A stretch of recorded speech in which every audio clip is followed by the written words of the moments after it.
আসসালামু আলাইকুম। আশা করি সকলেই ভালো আছেন।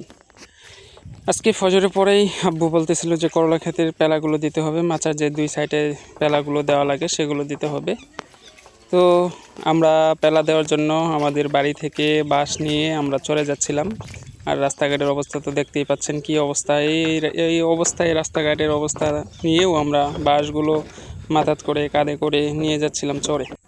তো চরে নিয়ে যাওয়ার পরে আমরা বাঁশগুলো কাটাকাটি করতেছিলাম, আব্বু কাটাকাটি করতেছিল আর সাথে আরও 2 জন কাটাকাটি করতেছিল।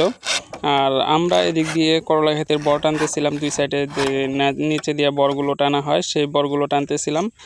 বরগুলো টানার পরে আমরা ওই বাঁশ যে কাটতেছিল ওই বাঁশ দিয়েই আমরা প্যালাগুলো দিচ্ছিলাম। তো প্যালা দেওয়ার পরে আমরা করলার যে বাকি কাজগুলো সেগুলো করতেছিলাম। তো এর মাঝখান দিয়ে একটা কথা বলে নিই যে আজকে আমরা করলা খেতে প্যালা দেওয়ার পরে আমরা করলা খেতে সার বুনবো। সার বোনার জন্য যে আমরা মালচিং করেছিলাম মালচিংগুলো তুলতে হবে। তো যাই হোক, সকলেই আমাদের জন্য দোয়া করবেন, আমরাও সকলের জন্য দোয়া করি। আর আমরা করলা ক্ষেতের মাঝখানে ছাগল পালি। করলা ক্ষেতের মাঝখানে অনেক ঘাস,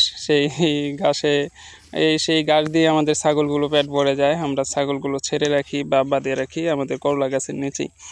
এক কাজে 2 কাজ হয়ে যায়। আবার এখান থেকে নিয়ে গরুরেও খাওয়ানো হয়, গরুরে ঘাস খাওয়ানো হয় এখান থেকে কেটে কেটে নিয়ে।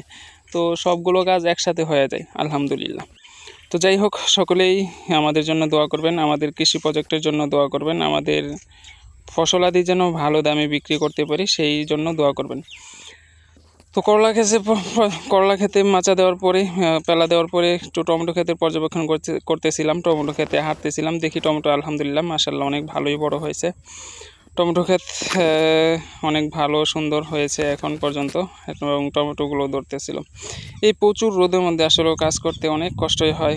তো সকলেই আমাদের জন্য দোয়া করবেন, আল্লাহ তাআলা সকলকে সুস্থ রাখুক। আসসালামু আলাইকুম।